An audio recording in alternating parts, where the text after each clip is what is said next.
Good morning, everyone. A little bit different recording for us this morning because it's a Saturday morning and we've got a fun day planned. We're actually going to head out to Tulsa today and do a little shopping.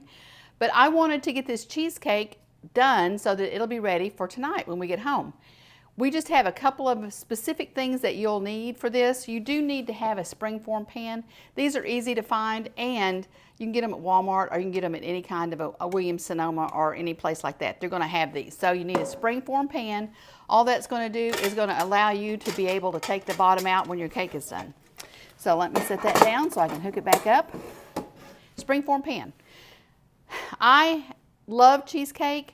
And I love all different kinds, but this is the thing. If you're having a party and you've got a group of people coming, I love staying with a plain cheesecake and just putting a lot of different toppings out for them. So that way, if say they want a plain cheesecake or they want to put cherries or apples or blueberries, whatever on it, this just makes it easy to do it that way. And you please everybody.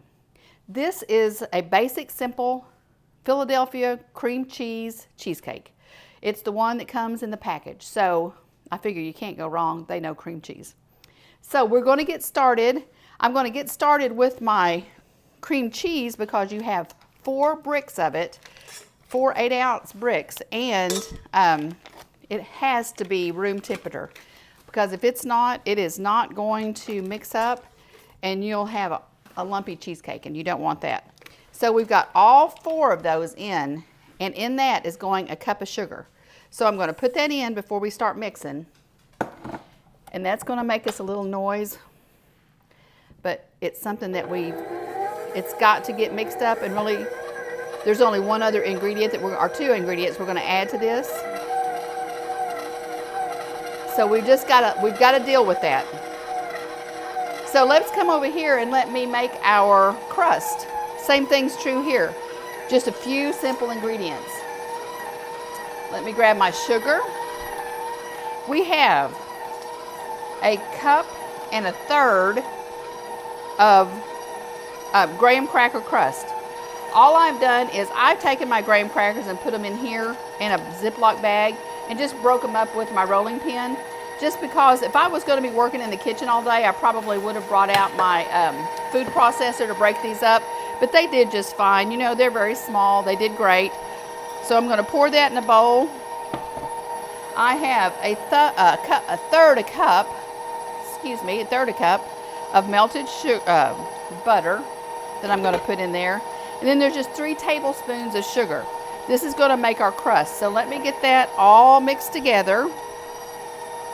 And then we're just going to put that in our springform pan.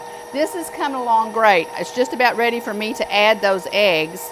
And I've told you this before, I love using a jumbo egg. And it's really funny, lots of times with the jumbo, you'll actually get a double yolk. Probably not so good for the cholesterol, but it's so rich and creamy.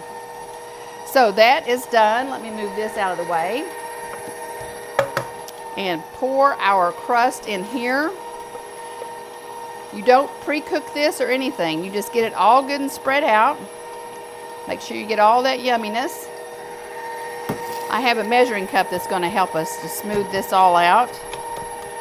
Just get it all the bottom completely covered. It's pretty thick. That's quite a few graham crackers, but the truth is, graham crackers and butter with a little bit of sugar, delicious. So if you can see, that's what it looks like. Now we've got this really well incorporated. We are going to add this delicious,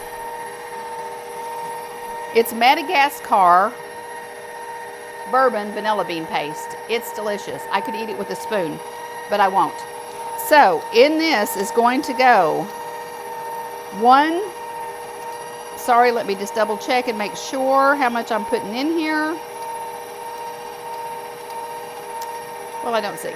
We're going to do 1 teaspoon. You know what that's going to do too? It's going to put those beautiful flecks of vanilla bean into our cheese. And that's the thing, you know, it's basic, simple ingredients, so use the best that you can. These eggs are going in one at a time. Another important ingredient, another tip, make sure your eggs are also room temperature. just because that's going to help them to mix in. Everything at the same temperature just helps it mix in easier. and get it nice and smooth. There's my little double yolk. We're going to let this mix up, and what we're going to do is, let me get my spatula. I'm going to stop that for a minute and come down here and get this all mixed in.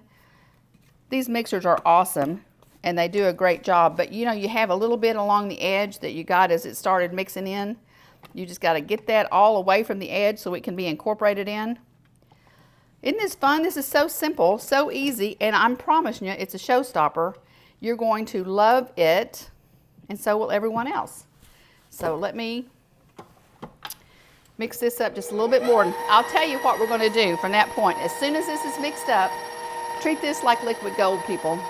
It's a little pricey, but it's worth it. I'm going to just put this into our shell. My oven is already preheated at 325. So that's low, but it's going to cook for 50 minutes. And we're going to, I have a little pan of water in there because that's one thing about a cheesecake. They're kind of finicky when it comes to moisture in your oven. So I'm going to put it in for 50 minutes at 325 with that little water in there with us. When it's done, I'm just going to turn off the oven and let it cool down in the oven as it loses its temperature, because a lot of times when you take your cake out, if it cools off too fast, it'll split. It's still going to taste wonderful. We've eaten lots of split cheesecakes, but it just looks prettier, especially if you're taking it to a party or taking it to somebody. So let me turn that off. I think that looks like it's good mixed. Put my crust up here. I've got my garbage bowl here. If y'all don't utilize that, you really should, because that sure saves you some steps in the kitchen. This is so simple. It's just Philadelphia cream cheese, cup of sugar, teaspoon of vanilla. Mix it up until it's all incorporated. Oh, and 4 eggs. And I did use the jumbo eggs. Super easy crust that we've got here that's just graham crackers, a little sugar, and some melted butter.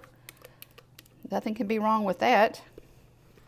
So soon as I get this in here, we'll go into the oven, and we will see it again in 55 minutes. And probably I will see y'all back here this evening when we get home and it's ready.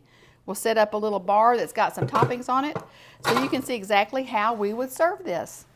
So I hope y'all have a great day, and I will see you back here this evening. Hey everyone, welcome back to my kitchen here at the end of the day. Listen, we've had a fun Saturday, spent some time shopping in Tulsa, had a nice lunch, and then traveled home. Got our cheesecake out of the oven, got it in the refrigerator and cooled it down. As luck would have it, this one split. But I promise you, you won't taste that part of it. It's going to be delicious. This is just the classic Philadelphia cheesecake, and the recipe is on the Philadelphia cream cheese. So grab a package of that. You have to have 4 of them anyway. They've all got the same recipe.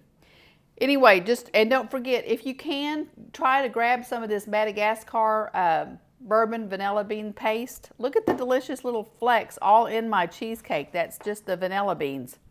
You'll see it over here. But this is what I would do.